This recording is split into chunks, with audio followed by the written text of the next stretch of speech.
Chapter 9 is all about creating custom assets. In this video, what we want to do is create a layered transition. So this custom transition that we'll create will have layered elements on it so that we see one thing over top of another as we go from one video to the next. So to start, I'm going to add an annotation, and I'm going to click Annotations, choose Shapes, and I'll just drag a rectangle annotation over here to the center. Now, I want this to be rather large. In fact, I'm going to move this so that its width and height are both 2200. That's nice and big. Next thing I want to do is make sure this is only 1 second long. So I'm going to move my playhead, find that 30th frame. So that's 1 second.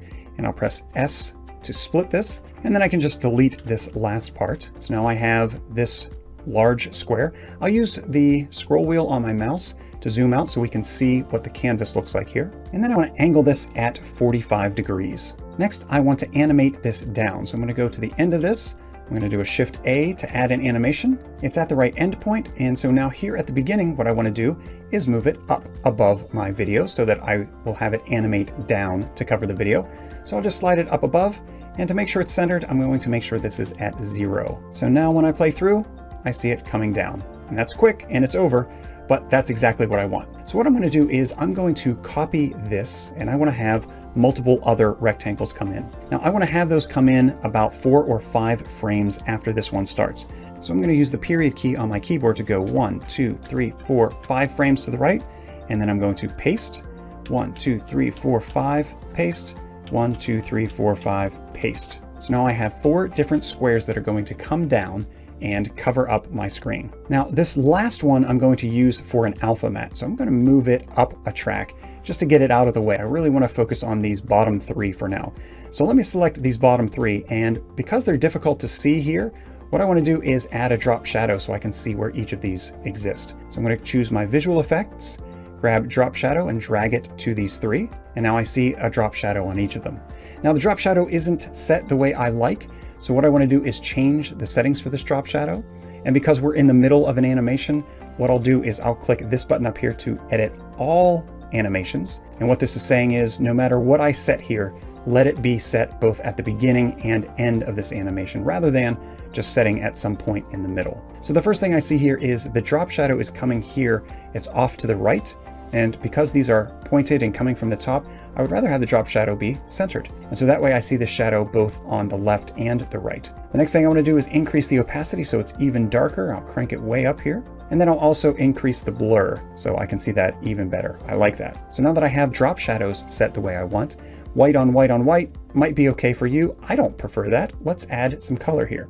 So I'm going to go over to the properties of the first one, and I'm going to change its color. Now you would want to choose the color for your color scheme, whatever colors work for you, but I'll choose that for the first color. I'll choose this for the second color, and then I will color my third one with this color. So now if I just play through this, we'll see that it covers up and that looks pretty good. And let's maybe zoom in on this so I can see it a little bit better. Let's go ahead and zoom to fit, and then I can see what's happening here. Yeah, I like this. I like seeing the drop shadows behind. It makes them stand out. So now that looks really good. And like I said, I wanted this last rectangle to really be the alpha matte for showing the video below. Now that alpha matte we know is 1 second long. So I'm going to go to this video below, and I'm going to come over 1 second in, and I want to go 1 more frame here to the right, and then I will create a split here, and then I'll drag it up so it's just below this shape. All right, and let's see what that would look like if this was our alpha matte. So I'll right click this track, I'll go to alpha, and now let's see, go through this. And as I go through, I see that it does in fact show that track, and then the video continues. All right, but there's a little bit of a problem, and that is that this first video stops.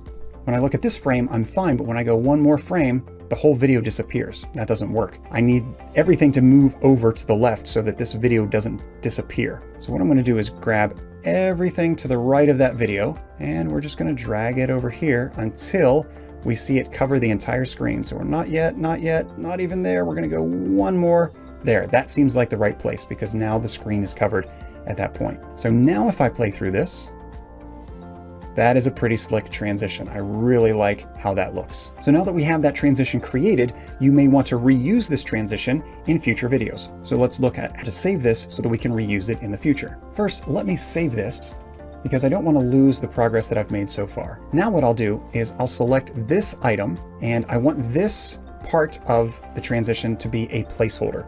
So I'll just right click and say convert to placeholder. And then as I play through, it shows those shapes come down and then the placeholder appears. Now that I have that, I can select everything that's above track 1, and I'm going to right click and add it to the library. So I'll choose my library and I'll give it a name and press OK. So now I have that layered transition here in the library. Let's try and apply this in another video. I'll go File, New Project. I don't need to save the changes there. I'll start by adding a video. Near the end of the video, I want to paste this other video. I want to go and transition over to this other screen recording. So now I want to grab that transition that I created earlier. So I'll choose the library that had that, and then I'll drag the layered transition effect down here. I remember that I'm going to need 1 second of overlap. So I'm going to select 1 second of time. I'm going to find where that is. And I can see right here is that 1 second point. I'm going to select this clip because I need the first 1 second of this clip.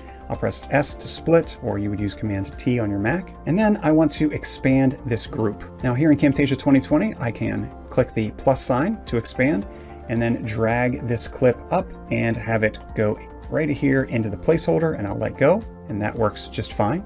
If we were in Camtasia 2021, I would usually cut that clip, expand, and then paste it before I drag it to the placeholder. And just like before, what we want to do is select those items and move them over. So now when I play through, I can see my picture stays on the screen and then it transitions right over to that other video. And I think that that's a great way for you to create a custom transition with these multiple layers to go from one video to another. If you like that trick and want to learn how to create more professional videos with Camtasia, be sure to check out the Camtasia Pro course over at cammastery.com/pro.